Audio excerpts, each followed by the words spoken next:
It is a nationwide crisis impacting every one of us. Opioids, legal and illegal, they're addictive and deadly. This epidemic is a national health emergency. Lives are being lost by the tens of thousands every year to painkiller abuse and heroin. The financial impact is in the billions. Opioid issues knife across each state, endangering every American city, suburb, and town, all cut deeply by the opioid epidemic. Eric Bowling lost his son to the synthetic opioid fentanyl at his Colorado University. We must commit to removing the stigma of shame that comes with addiction and helping change public opinion so that people find evidence-based treatment before it's too late. Stand up and fight the opioid crisis now. Your voice, your future. Opioids. A national crisis is brought to you by Liberty University. Now, here's Eric Bowling. We are broadcasting out of WPEC-TV, our Sinclair station in West Palm Beach, Florida. Abuse of prescription painkillers and illegal street drugs caused a record number of overdose deaths in America. In fact, 72,000 in 2017 alone. That's a whopping 200 per day. And South Florida has been hit especially hard. Good evening and welcome to our Your Voice, Your Future Town Hall, Opioids and National Crisis. I'm Eric Bowling. Thank you for joining us. Tonight, we'll discuss the challenges facing law enforcement, families, and this community and all communities around the country. Joining us in studio, we will speak with experts from local treatment facilities and the St. Lucie Sheriff's Office. We will also speak with Jim Wahlberg, who is here to talk about his latest movie called If Only. Plus, a special guest from Liberty University will also be joining us. But we're going to start the evening with a one-on-one interview with Florida's U.S. Senator Marco Rubio, who sat down with WPEC TV anchor Jim Grimes. One of the biggest issues about the border is the illegal drugs that are coming in.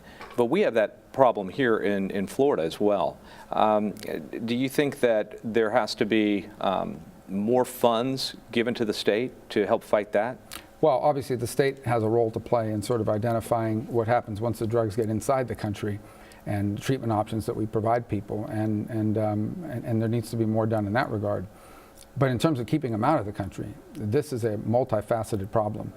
Most certainly the border is a big part of it. I mean, we see, you can go to the part of our efforts to do our counter drug, and you can see the drug flights leaving South America, landing on a field somewhere in Guatemala or Honduras, placed on a truck, and then given to the Mexican trafficking organizations who bring it right across our border. But it's more extensive than that. We also have drugs coming in by mail, by FedEx, by UPS. I mean, people ordering fentanyl and having it delivered. So we have to attack all of those things. And, but most certainly the border is a big part of it. And talk to me about the opioid epidemic as well, because we see that on a daily basis here in Florida. Yeah, and it has two sources. The first are people that were hooked on the pharmaceutical grade opioids, and once that's cut off, the only way to prevent withdrawal is to find it in the street. And that's where you're seeing these deaths. When you buy something from the street, it's not labeled, it's not FDA approved, you have no idea what's in it. You have no idea how much, and you know, fentanyl, as an example, is highly toxic. There's carfentanil, for which there is no safe amount that you could take. Even the smallest dosage will kill a human being. Fentanyl is something that it's not measured when you're taking it from the street and buying it. And you've seen a huge uptick in deaths, and you're starting to see all kinds of drugs laced with fentanyl. So, we most certainly have to attack the source of it, but we also have to help provide more treatment options for people. This is a chronic and severe condition. If someone does not get medically supervised treatment, they will not be able to overcome an opioid addiction. Where do you think that source of fentanyl is coming in from? Well, a lot of it's from China. I mean, it's manufactured in China and shipped here. I know the administration's talked to the Chinese about cracking down on it. To date, that has not happened. China is one of the most carefully monitored societies on the planet. On the planet. It's a repressive regime. They know who's doing this, and they're allowing them to continue to do it. A lot of it is, you've seen a growth in Mexico and in Latin America and some of the production and as well. But ultimately, while it comes from Mexico, it's shipped to the U.S. Some of it is cross-border. Some of it is by in cargo that comes by sea, and a lot of it is by mail. I mean, literally mail ordered or sent in the mail, and that all of those things need to be addressed. Lawsuits against the pharmaceutical industry have been filed in almost every single state in this country, including the county we are in right now, Palm Beach County. Today, Purdue Pharmaceutical, the makers of OxyContin, settled a $270 million lawsuit. Joining us now is State Attorney Dave Ehrenberg, who oversees cases in this area. But tonight, he's coming to us from Washington, D.C. Dave, you listened to Marco Rubio talk about what the major problems are in this area, Palm Beach County. You're State Attorney here. What do you see? What's the major problem here? Is it fentanyl? Is it heroin? Is it OxyContin? What's going on here? Yeah, well, thank you, Eric, for hosting this important town hall. This started as an OxyContin epidemic, and that morphed into an oxycodone epidemic, which is the generic version of OxyContin. And you saw pill mills on seemingly every street corner. We had more pain clinics in Palm Beach County in the years 2010 and 2011 than we had McDonald's in Palm Beach County. When we finally shut down the pill mills, then the epidemic moved to a heroin epidemic, because heroin acts the same way in your brain as oxycodone. They're both part of the morphine molecule. And then we had a heroin epidemic that has morphed into a fentanyl epidemic. So today, the greatest challenge for us is fentanyl and its analogs like carfentanil, which is an elephant tranquilizer, way more powerful than even fentanyl is. And so it keeps morphing. But one thing that we can do, and Senator Rubio is correct, is we need to get tough on the exporter of fentanyl into this country, and that is China. So when we have these trade talks with China, let us not forget that we must do something about the unfettered access to American markets of this poisonous Chinese fentanyl. Dave, let me jump in here, because I understand the pharmaceutical, the pharmacological, and also what's going on with the transportation across our borders from China. But I want to talk to you about your state, your county. Pharmaceutical companies, I talked about it today. Purdue Pharma settled a $287 million lawsuit. They were sued for $20 billion by Oklahoma and Nebraska. They're settling these lawsuits. Does Palm Beach County and or the state of Florida look to sue any pharmaceutical companies for what they've done in the past? They've already lost one case. Palm Beach County is part of a larger lawsuit against the pharmaceutical companies and the distributors who have contributed to this unprecedented epidemic. The state of Florida is also separately part of a lawsuit as well. So we have multiple lawsuits going on within the state of Florida. We have the local government lawsuits and the larger state lawsuits. So I do believe that the manufacturers and distributors of this stuff are going to be held accountable civilly in court, which will help defray some of the unbelievable costs to society for increased medical care and fire rescue and Narcan and all these costs that are caused by this epidemic that have been unreimbursed. All right, one quick question. What about the dealers? What are you doing with regard to dealers? President Trump famously said, I want to step up the punitive phase of dealers when we catch them, drug dealers. What does Florida want to do? What does Palm Beach County want to do? Florida has a new law that will hold the drug dealer accountable for the death of the end user if it's by fentanyl now. You could, in the past, go after them for certain other drugs, but not fentanyl. Well, that's a new law. We have now a mandatory minimum and a law that is being used for the first time, little by little, to charge with manslaughter or murder the drug supplier. See, in the past, what would happen is you would have a drug dealer kill someone through his product, and that would be the end of it. The drug user would be dead, and that's the end of the investigation. Now, we use the cell phone of the drug user, we collect evidence, and now we've tried to find out who supplied him with this stuff. And if we could tie it directly to a single drug dealer, then we can file those charges, and that's been used more and more. You know, I didn't tell the story up top, but my son passed away. He was a sophomore at University of Colorado. It was September 8th, 2017. That same night, a 19-year-old died at Denver University, about 23 miles away from Boulder, Colorado. They believe it was the same dealer that distributed a deadly dose of fentanyl to both my son and a Navy admiral's son at the same time. Are you going after these type of dealers? Yes, we are. And it's so frustrating for parents like you, Eric, that has to know that there are sick individuals out there who continue to sell this poison, knowing it will lead to deaths, thinking that they are untouchable, that you can never trace it back to this this dealer. The challenge that we face as prosecutors is that we have a high burden of proof, and so we have to make sure that the drug that kills the end user is traced to that supplier, when usually, unfortunately, for many people who pass away from drug abuse, they have multiple suppliers. And so that trace, that channel, is the hardest thing we have to track down to tie it to the single drug seller. And by the way, Eric, the fact that you have taken this leadership role, you are honoring your son's memory every day in your important work. Dave, thank you very much. Dave Ehrenberg, he's a state's attorney for Palm Beach County. Thank you very much. When we come back, we have Jim Wahlberg, who's a filmmaker who wrote a film, produced a film about opioids. He's a recovering addict as well. This is a very important interview you don't want to miss. We'll be right back.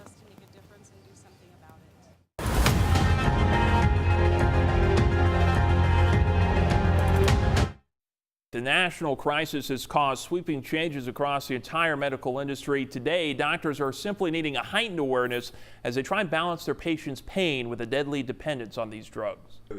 Donald Houghton is an Army veteran suffering from terminal prostate cancer, leaving him in constant pain. If there's a fire in the house, I couldn't get out. He has long been prescribed opioids for the pain, but due to new guidelines from the VA in light of the national crisis, he's being tapered off the drugs. Can't do the things that I know I can do. His son Everett says the active man he once knew is now bedridden. It really didn't hit home until probably about April, when I came to the house one day and saw my father laid out on the couch in extreme, excruciating pain. It's just one of many impacts of the epidemic. I don't think there's any family in the United States that's not affected by it. All of Dr. Joan Lemon's patients suffer from opioid addiction or dependence. Depending on how long a patient has been dependent on opiates, the harder it may be for them to get off, and some people can never get off of opiates. Through methadone, they try to break patients free of their potentially deadly addiction. I have seen patients that get up, shower, dress, pack a lunch for work, and we find them dead by the front door because they shoot heroin before they go to work. One of the backlashes, doctors now limited in treating people with true opioid needs. Rules to prevent abuse tying their hands when it comes to treating people with serious pain. There is limitation on how many days worth of opiates a doctor can write, and that is 3 days worth, 7 days worth, and then you have to have a valid reason for giving somebody more than that. Some doctors are even jailed for recklessly prescribing the drugs. State Attorney John Mulchan says it's important to keep doctors in check, but it's a double-edged sword. It really becomes a thing that drives them to do anything to get that drug. I'm Cor Snellender reporting.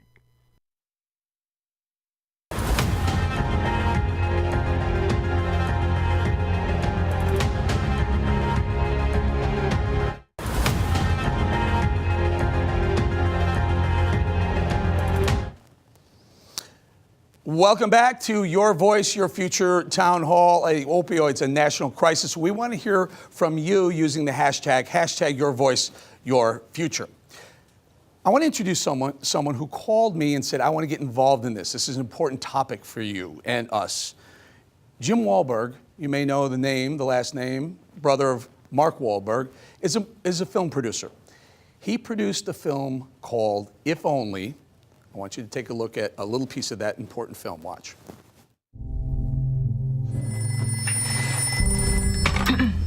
Hello? Ms. Diaz? It's Dr. Edwards. I'm looking at Isaac's test results. I have bad news. Bro, this is gonna be the biggest party of our lives, okay? You're not missing it. All right, I'll be there. My man. And hey, don't forget to bring something, all right? Isaac tested positive for opiates and marijuana. Wrong group of friends. My name's Adam. I started drinking about 2 years ago. I'm 18 now. And coke from me. Just older brother's friends had it. What did I do wrong?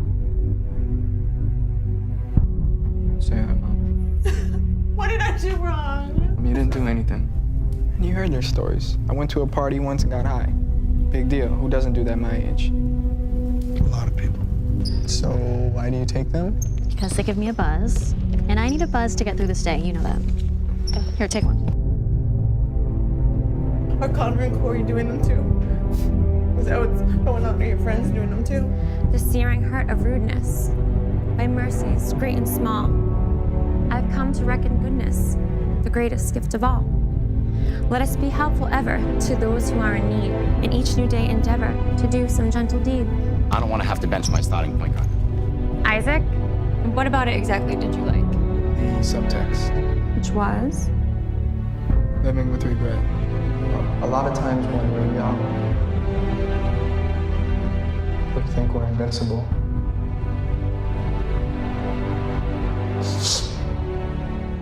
We're not. And now I'd like to introduce Jim Wahlberg. Thank you, Jim. Come on in.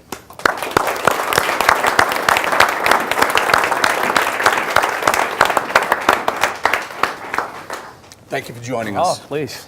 Thank you for having me. So I think the first question is, Jim, why this type of movie? Well, so I'm a person in long-term recovery. And at a certain point, as this epidemic really started to just get completely out of control, I sort of felt obligated to try to contribute in some way. And so this was my effort at a contribution. The plan wasn't to be, this movie's 4 years old now. I've showed it to 250,000 people personally. That was never the intention. The intention was, we'll write a script, we'll raise some money, we'll make the film, maybe we'll give it to the schools or whatever and move on. But in the process of shooting the film, I met a couple hundred parents that lost their kids. And then everything changed. I couldn't just move on, you know? And so we just kind of put it out there. We never once ever solicited a screening.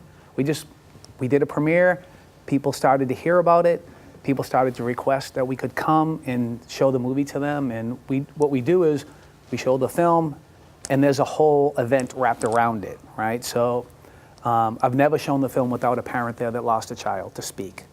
And sort of everything that I say is really leading up to them speaking. And, you know, I went from really not knowing anybody that had this really personal experience with this epidemic to knowing thousands of parents across the country who have buried their children.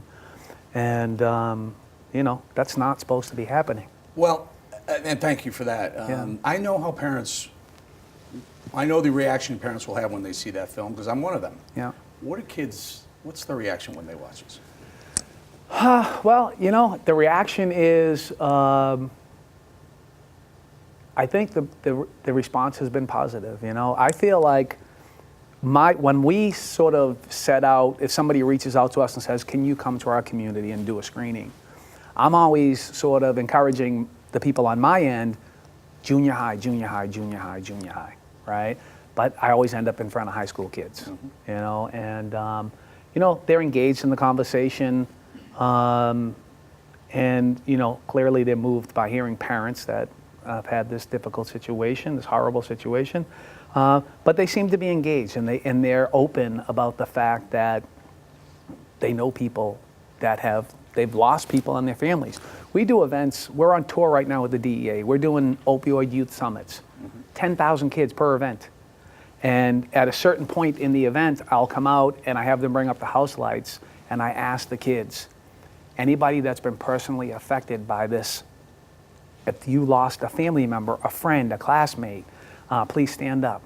It never fails. It's always 75% to 80% of the kids are standing up. Now, we are going to, the cities we go to are identified by the DEA. So they have the latest data. So we're going ground zero.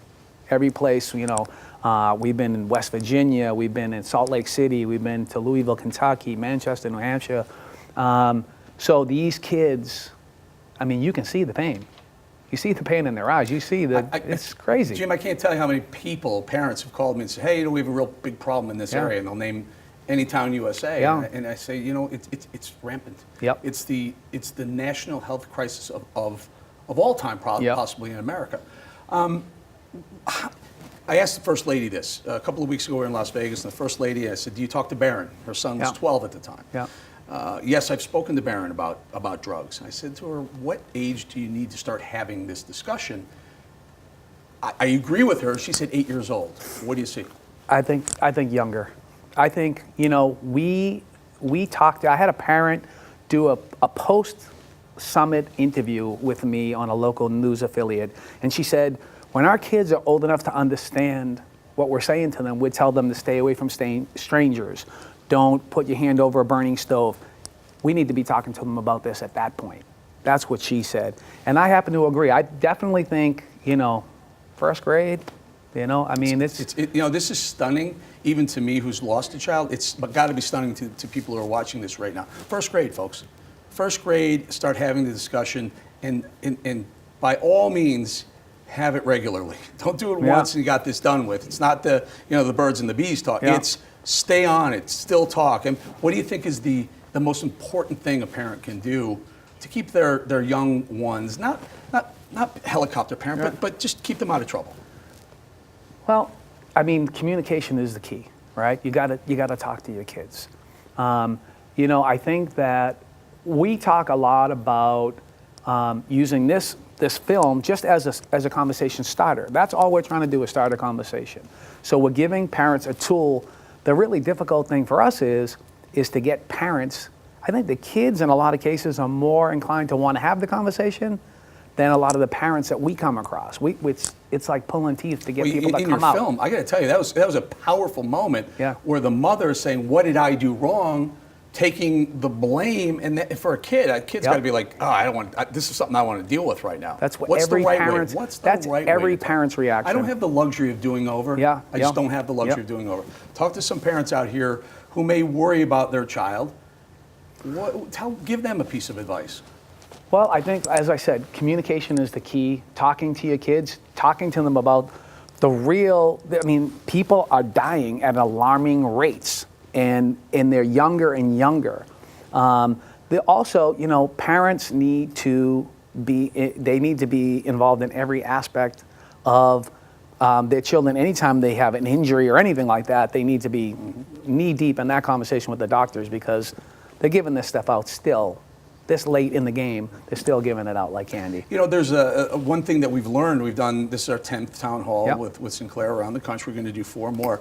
Well, I think the most important thing I've learned, I'm not an expert, I wish I wasn't in this chair, but the thing I learned is removing the stigma or lifting the stigma of opioid abuse, addiction, use is really important. In other words, it can't be seen as something that only those bad kids over there do, or only those bad people over there do, or only it's only someone with a needle in their arm, and it's not like that anymore. It's potentially any kid could be exposed to it.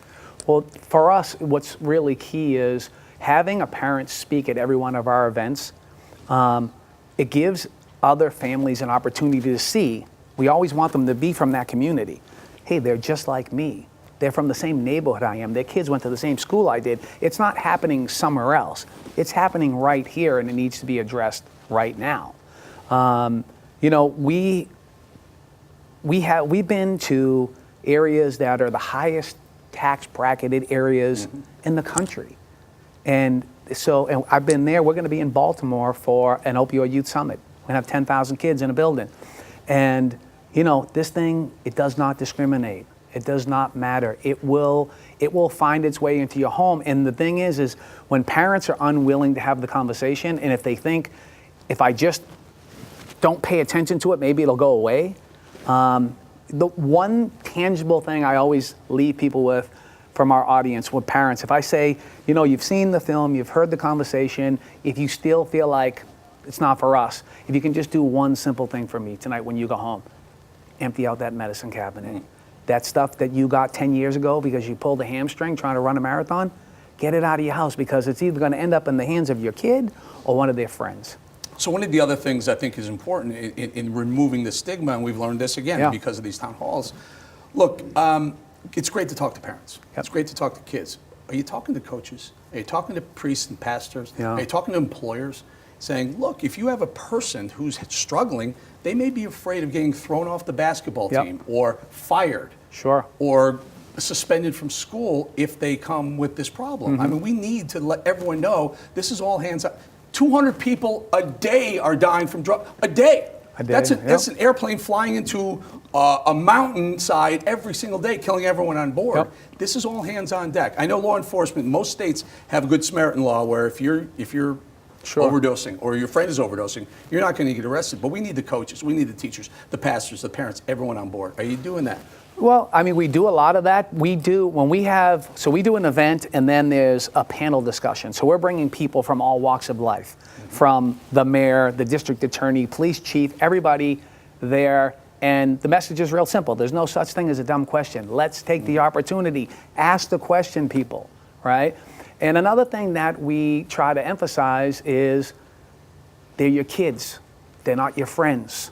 They're your kids. You're responsible to do certain things. And if you got to go search their room, then you got to go search their room. We bring in we always bring in resources, right? So we bring in a mock bedroom as one of the resources that's in sort of in the hallway. There's all these different organizations that are there so that they can show you, right? You know, we only have about a half a minute or so, and I just want you to tell, this is so important. How do groups get in touch with Jim Walberg and talk and get one of these big events to happen in their neighborhood? How do they start? This is so important that you're doing the work you're doing. How can they find So you? I guess the really easiest way to get in touch with us is to connect with us on our Facebook page, right? You can just messenger us, which is If Only, and it's If Only Movie. And so there have been a number of screenings that have come from just that conversation, reaching out saying, we have this community. So I've made a commitment that if they ask, we will come. We'll just say yes, and then we'll figure out the details later. No, you're doing great work, my friend. Well, thank you. Jim Walberg, thank you very much. If Only is the movie, and it's on their Facebook page. Contact Jim if you got a group that needs to be spoken to about this. We need to lift the stigma of steroids, of opioids. Yep. Remember, you can contact the National Opioid Action Network with the number on your screen right now. This is very important. You have someone that you're worried about, call this number right now. They'll help, or have someone call on their behalf. 800-662-4357. Still ahead, we'll sit down with local doctors and law enforcement. Don't go away.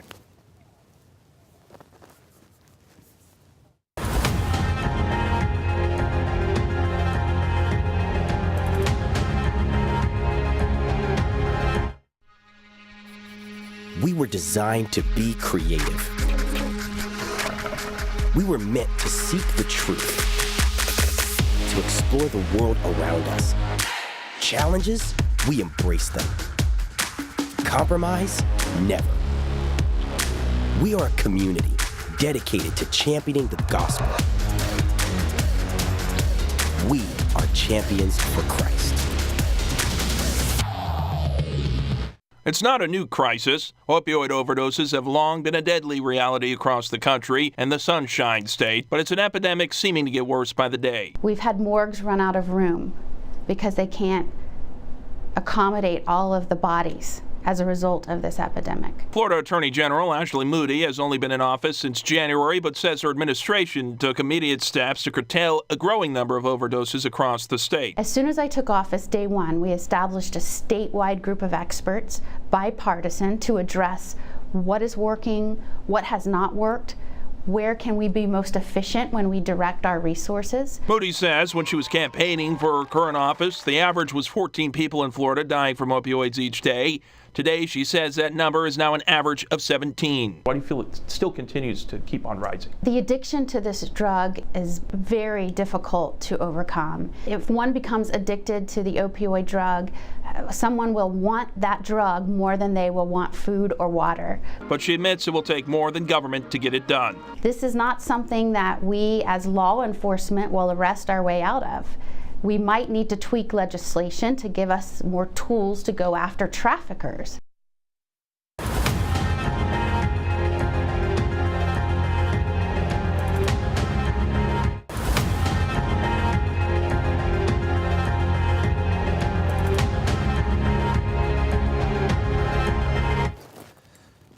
Welcome back to our town hall in beautiful West Palm Beach, Florida. While the scenery here is sunny and bright, there's a dark side to this treasured coast. On average, last year, opioids killed 15 people every day in the state of Florida alone. And joining us now, Dr. Raju Mangrola of the Hanley Center, Dr. Aldo Morales of Retreat at Palm Beach, from the St. Lucie County Sheriff's Office, Chief Deputy Gary Wilson, and Major Douglas Hardy. Thank you all very much. I'm going to start with the doctors, if you don't mind. Let's start with Dr. Raju. You've been hearing a lot. You've been hearing a lot of discussion about whether who's at fault. Is it the opioid producers, our kids? Tell us about the chemical situation that goes on in an addict's brain or a user's brain.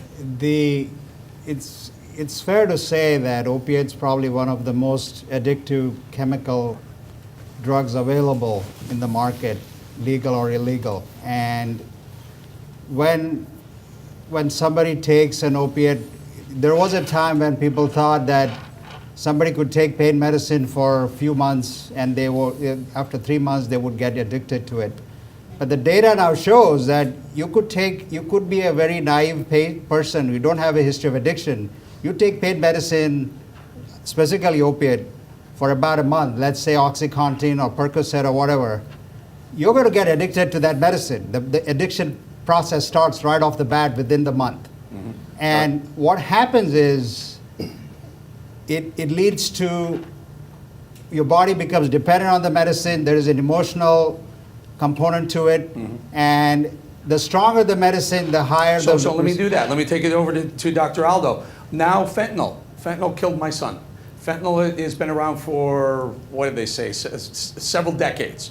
But all of a sudden, fentanyl is the #1 killer of opioids in America. What has happened recently?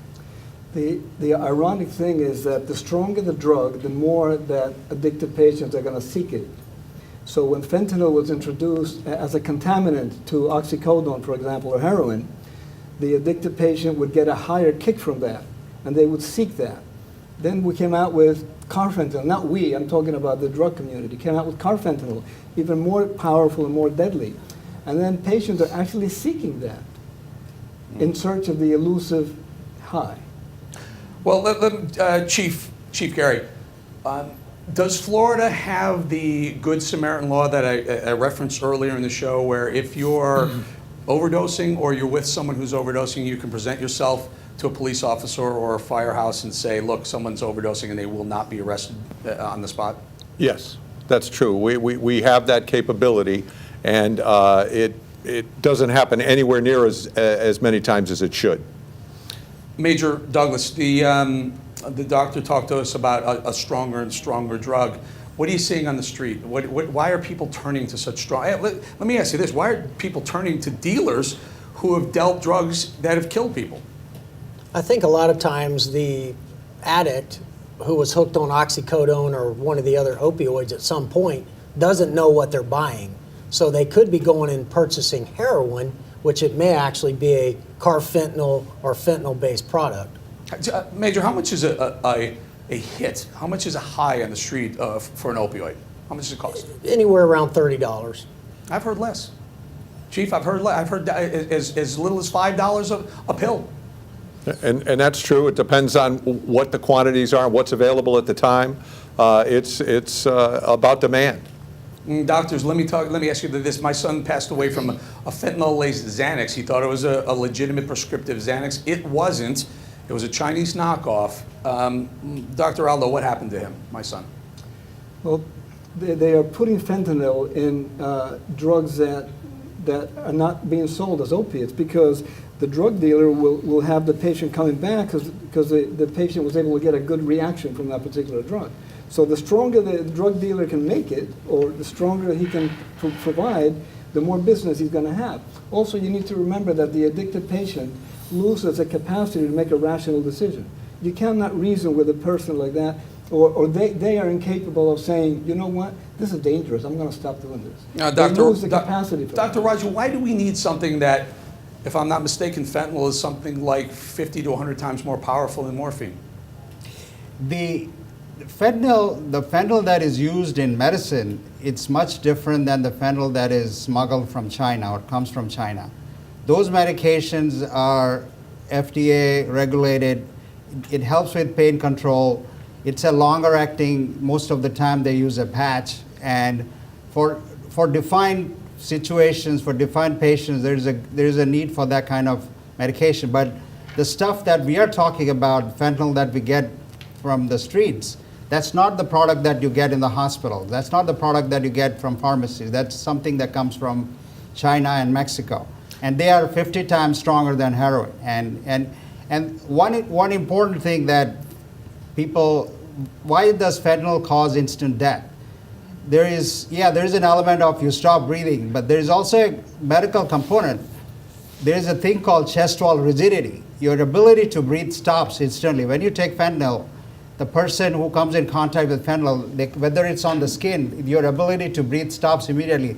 Then you start, if your heart cannot expand, you're going to stop breathing right away. Yeah, and that is different than any other drug. Let me ask Major. Major, you're on the street. You guys are running up against fentanyl all over the place. I've seen or heard of cops who are making a bust actually overdosing because they're just coming in contact with fentanyl. And we have, and we've had to train our personnel about the dangers of dealing with these fentanyl. So we've had to place many protocols to protect just our men and women and first responder community that are dealing with some of this. Chief, do your squad cars all have Narcan or an opioid reversal drug? Yes, Eric. We've been carrying Narcan for almost 3 years now, and we have had many cases where we have used it to reverse the effects of opioids. The sad thing is that we can go through a weekend where we'll see the same individual 2-3 times overdosing, administer Narcan, and bring them back. And it's just amazing that... There's a discussion in that.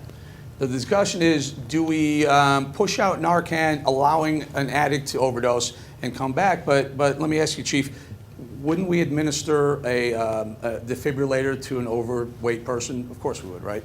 Mm-hmm. Absolutely. So how much does a dose of Narcan cost the police force? What we usually get them at is about $80 a dose. Okay, so that's good, Major. It used to be in the $2,000 dose range. Yeah, and what we're doing now is there's many grant opportunities out there from the pharmaceuticals, so we tap into many of those opportunities. Let's start with you, Dr. Raju. What else besides Narcan can we use to I don't know, save people's lives who are overdosing? Well, there is a whole aspect of treatment, which is very important. You were talking about reducing the stigma and allowing people to seek treatment. And the role of Suboxone, the role of Subutex, especially to reverse overdoses, has been very effective. And the federal government has pushed it hard to use that medication. There are other, what we call it, medication assistant treatment programs that use other medication like naltrexone and injections of naltrexone. That also helps. Also, yeah, go ahead. Allow me to ask Dr. Aldo something. These other drugs, methadone and the other drugs that are used to get people off their addictions, are they addictive themselves, and are they effective? Well, some are addictive and some are not. They are all effective, but they have to be used by trained personnel, such as addiction specialists. But we have another problem. Let me bring this up. The problem is getting a patient into treatment. There was a landmark study by the federal government, 2017, where 21 million people who needed drug and alcohol treatment services, 95% said they felt they didn't need the treatment. Mm-hmm. So the problem is getting somebody into treatment. Yeah. Then once you do get them into treatment, then we have to worry about, can the patient afford treatment? Is there insurance? What is the funding? And we also have to worry about whether or not they start using right after they finish treatment, because they're at times the most vulnerable. I'm pulling an audible here, guys. This is the audience. You guys play with me for a minute? Right now the control room is freaking out. My stage manager is freaking out. What we have here is we have enforcement and we have treatment. I'm going to walk over here. They don't even know this. Sorry. Sorry. Okay, audience, you participate for me, all right? Opioids is a problem, right? Yes, can I hear a clap? Yes, opioids is a problem. Big? How big? Enforcement and treatment. By a show of hands and claps, what's the most important factor to treating opioids? Is it stronger enforcement? Can I hear it for this? Can I hear stronger treatment? Very important. I agree with you. I think we have a lot of laws. I think we have a lot of, these guys are doing important work. I'm not belittling what enforcement's doing. I thank you every day for what you guys do. Important. The president called me after my son passed away. He said, what can I do? the day after. I said, Mr. President, thank you. I'm not ready to talk about it. He called me on Thanksgiving a couple weeks later. He said, come in, let's talk about it. I went in. He was very strong on the enforcement side. Remember when he said, let's kill drug dealers? I mean, he backed away from that. I said, Mr. President, enforcement's important. We need you. We need the border enforced. We need people on the streets. We need more funding for Narcan and more funding for cops and firemen. But I said, we really need more funding for the treatment side.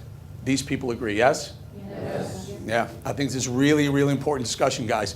I did this. I called Nola, but went and walked over there because I had a hunch. We're learning. We're learning what matters to people right here, right now. We're going to say thank you to Chief Gary Wilson, Major Douglas Hardy, Dr. Raju Mangrola, and Dr. Aldo Morales. Can we get those people, all four of them, a big round of applause? Thank you very much, guys. Thank you. When we come right back, we have Rick Amato from Liberty University, a good friend of ours, also one of the co-sponsors and sponsor of these town halls. Very, very important discussion. Don't go away.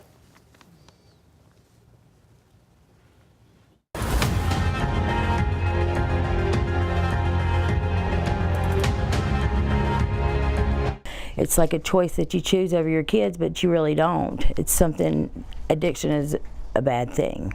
There is an alarming number of parents like Angelia Bibb. They're smothered by opioid addiction, and they've lost their children to foster care. Oh, it's overwhelming the system, it really is.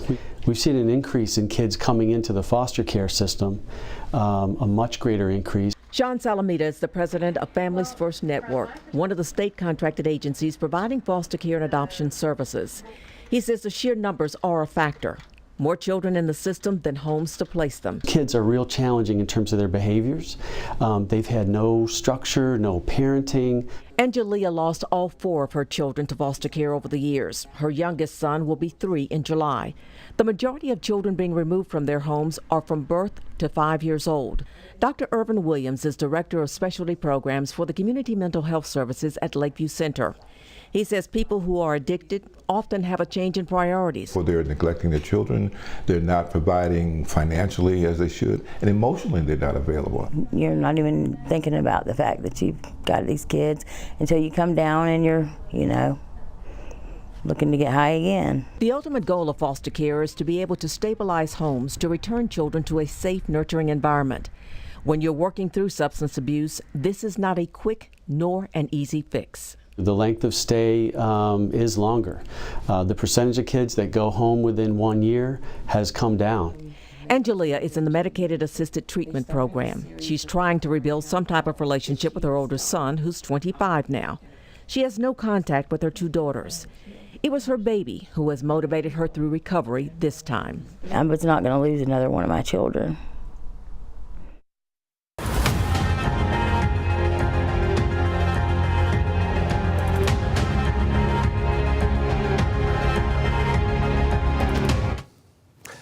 Joining me now, as you can see, Liberty University is one of the sponsors of this very important town hall series across the country.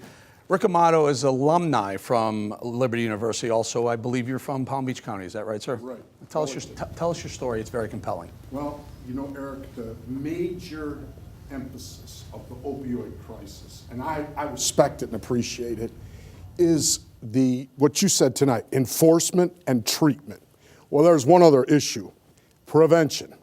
Because as long as there is a demand, there will be a supply.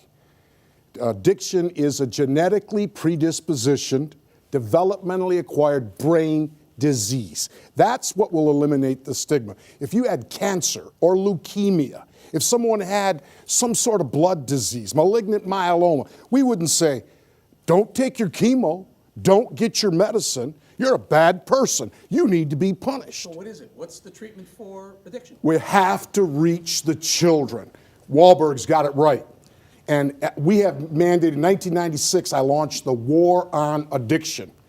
And we treat addicts and we help their families. Because for every addict, there's a family that loves them. There's a codependent that often enables them. It's a family disease. It's communicable. And as a society, we need Narcan everywhere. We need tougher laws. We need drug reform, criminal justice reform. Thank God we have that. But we need to reach the kids before they get the disease. Tell us your story. Well, my story is I was a rebellious youth on the south side of Detroit. Started drinking at 11 years old. After all the kids hid their half of the 40-ouncer, the next day I was looking for theirs. So I already had a predisposition to that. Then I had a religious conversion. When I was 15 years old, I ended up a prodigy preacher, preaching 55 countries, met presidents all over the world, Gorbachev, Yeltsin in Russia. And then I thought, many, many years later, although it's been 32 years since I had to drink alcohol, that I could take prescription drugs because the doctor gave them to me. What he forgot to tell me was these big pharma, they don't have exit strategies for the drugs. They never tested how to get people off of them. And before I knew it, I had broke my back in Moscow. I broke 7 facets in my back, ended up on fentanyl patches. And I almost died, Eric, almost died. But I went back to Liberty University. I already had my bachelor's from there. I already had honorary doctorate in theology. But I went back to Liberty online to study addiction. I got a 4.0. Hadn't done that since I discovered girls in the 4th grade, Eric. But I want to tell you what happened to me, man. I learned beyond a shadow of a doubt, this is a developmentally acquired brain disease, probably genetically predisposition. And once a kid, during neuroplasticity, the birth to the age 26, the brain is forming. When kids introduce artificial substances, doesn't matter if it's weed they smoke, cigarettes they smoke, alcohol they smoke, prescription drugs they smoke, the brain changes in fundamental ways, several different ways. And the bottom line is once you're pickled, you can't be a cucumber again. So why we do need enforcement, God bless our men. So let me stop you there. You're saying weed is a gateway drug to harder drugs. So is cigarettes, so is alcohol. Research seems to indicate that any form of mind or mood altering aberration in the brain between birth and age 26 causes what's called a mutagenesis of brain cells, so that once the person begins using, like me, for example, I used alcohol, prescription drugs, street drugs, when I was 15. I stopped. But fast forward many years later to where I'm a minister, a celebrated religious celebrity. All of a sudden, what happens? I take prescription drugs and the brain kicks in, the disease kicks in. You just said you can't go from a pickle back to a cucumber. You're back to a cucumber. How'd you do it? No, I'm not. I get a daily reprieve based on my connection. The most important word is the first word, we. Based on my connection to other people. The National Institute of Health discovered when similarly traumatized people speak to each other about addiction with truth and listen with empathy, not to compare, but to identify, the brain releases a wave called a Rafa wave, and it literally rewires around the addictive column. What about kids that don't want to hear that? What about people who are using who they don't want other people to help them? They don't even care if they socialize with anyone else. That's why we got to get to the families, Eric. We got to reach the mothers, the fathers, the brothers, the sisters. For every addict that dies, usually somebody was enabling them. Usually somebody was paying their bills. We'll get to them and do what? We have to reach them and show them. Look at that camera and tell people, camera one, right there. Okay. Tell people what they need to be doing to save people. If you or someone you love is an addict, there are 2 words more important than any other word. Get help. There's only one word that will help this disease and heal our nation. The word we. No one can do it alone. Enforcement can't do it alone. Your doctor can't do it. The police can't do it. You can't call. Nobody can help an addict. Once you're an addict, only God can save you. Let me jump in here for 1 second. I was doing a speech about a year ago, a little more than a year ago at CPAC. It was about losing my son in the opioid crisis, and I got off the stage and I went. There's called Media Row, and it's busy. A lot of people going back and forth. I was inundated with people, young people saying, "I lost a friend. I lost a sister. I'm worried about my friend. I'm worried about my father." Everyone is being touched by this, and everyone is whispering it to me. And I said, "No, it's got to stop. We have to be able to say, my friend, my mom, my sister, my brother, my coach, my co-captain on the football team, they have a problem. We need to talk about it. You do someone a favor. You will do someone a favor if you call that opioid hotline right now and ask for help. How do you help a friend of mine or a loved one who is going down the wrong path? They will help you. And if you have problems with that, go on my Twitter account, get on there. There's 1,000,001 people on there all talking about how to help each other. Your answer of we means a lot, but people who need help have to be open to having help. And sometimes, Eric, I look at you so grateful for you. I feel like you're a voice crying in the wilderness. The AIDS epidemic wasn't important until it affected every strata of society. And my fear is we keep going after the supply. The war on drugs is a failure. We have to go after the demand. As long as there's demand, there's going to be a supply. And what you're saying to our country is the most significant message on addiction in a long, long time, maybe ever. Because what you're doing is bringing to the surface what we all know. It's like cancer. It's like leukemia. It's like AIDS. Until it touches you, you don't realize what it really is. Guess what, folks? 72,000 people died in 2017 from drug overdoses, the vast majority of them being opioid overdoses. And may I say something, Eric? I just want to say, think of this, brother. Think of this. If it was 200 dogs, we told somebody, hey, 200 dogs are dying every day in America. If it was 200 horses here in Wellington, where I was, big horse place, everybody's in the poll. If I said, hey, 200 horses are dying every day, think about it. 200 cats. Think of the outcry. I'll give you another one. 200 people a day are dying from bad water that they're drinking in any part of the country. Think of it. We would have billions of dollars making sure that the bad water or the bad food supply, there would be tanks rolling up Main Street. Stay right there. I want to talk to our audience. Now, can I get the first question, sir? I want to know, I work in the treatment industry for the last 30 years. Treatment denials from insurance companies really impacts the length of care, and we're not able to treat patients as long as that we would like. Do you have any ideas or any things we could do to further this cause, to get patients longer-term care? Well, Rick, and you and I can both talk about this. I can't be specific with you, but I know the president, and I was there for the bill signing. He signed $6 billion of money that's going towards everything, enforcement, but also treatment. This year and another $6 billion next year. How do we get some of this, a lot more of it toward? Look, the audience said it was unanimous. More towards treatment, less towards law enforcement. How do we do this? It's have the this greatest discussion? need of our republic right now. Thank God for our president doing that. However, throwing all the money in the world toward this won't change a thing until we bring to the surface what you're trying to bring, that this is not just a real crisis. It's an epidemic. It's a massacre, enough that the insurance companies begin to see that it's going to affect their revenues if they don't start. And our government can do more. Our Congress, Big Pharma is the #1 lobbyist. Doctors are the #1 lobbyists. We got to change the insurance Let's get companies. another question. What's your question? Hi, I'm Emma. I'm in 10th grade, and I'm wondering what we as young people can do to stop this crisis. Boy, let me take that. I would like to take that. You have this discussion. You know, a lady called me and she said, what do I do? I have an 11-year-old. And I said, well, have a discussion with your 11-year-old daughter. And she said, no, she's too young. I said, no, she's not too young. She called me back after she had the discussion. She said, you know what? I'm so glad we saw the town hall, because I had the discussion and my 11-year-old was wanting to talk about it, but afraid to tell her mom.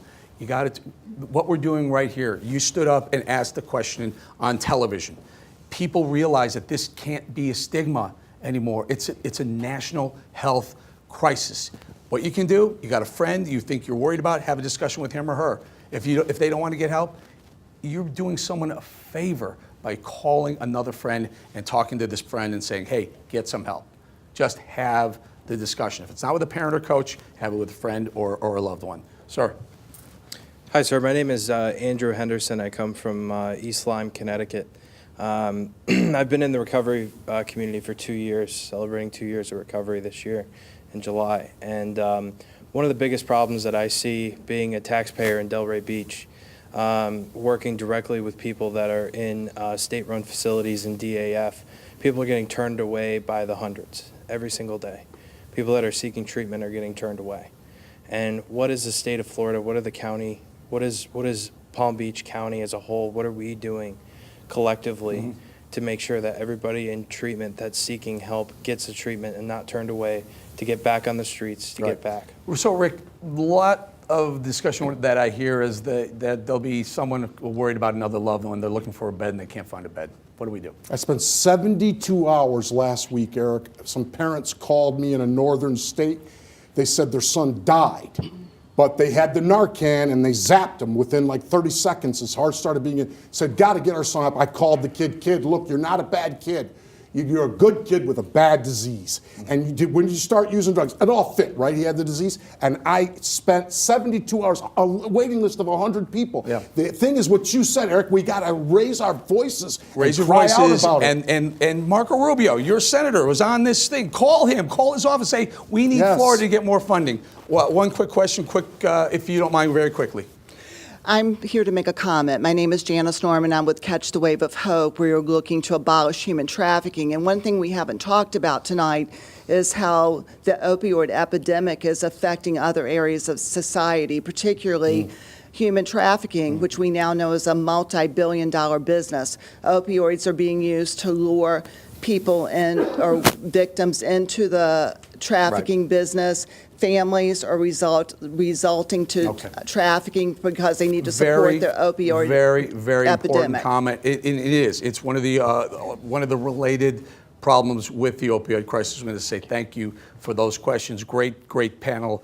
Great audience. Also, I'd like to thank our guests tonight, Rick Amato of Liberty University, Dr. Aldo Morales, Dr. Raju Mangrola, Chief Deputy Gary Wilson, and Major Douglas Hardy, filmmaker Jim Wahlberg, Senator Marco Rubio, and State Attorney Dave Ehrenberg. On behalf of Sinclair Broadcast, I want to thank you as well. I'm going to leave you with this thought.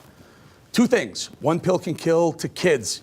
One pill can kill. My son took one pill. He never woke up from it. And for parents, we're talking about it all day. We've been talking about all day. Remove the stigma. Have the discussion with your children, with your loved ones.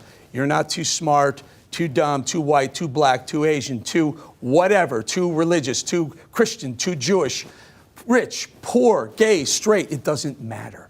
It will cross their paths. Have the discussion with them. One pill can kill. Not my kid syndrome. Two very deadly things we need to talk about going forward. Good night, everybody. Your Voice, Your Future Town Hall, Opioids, a national crisis, has been brought to you by Liberty University.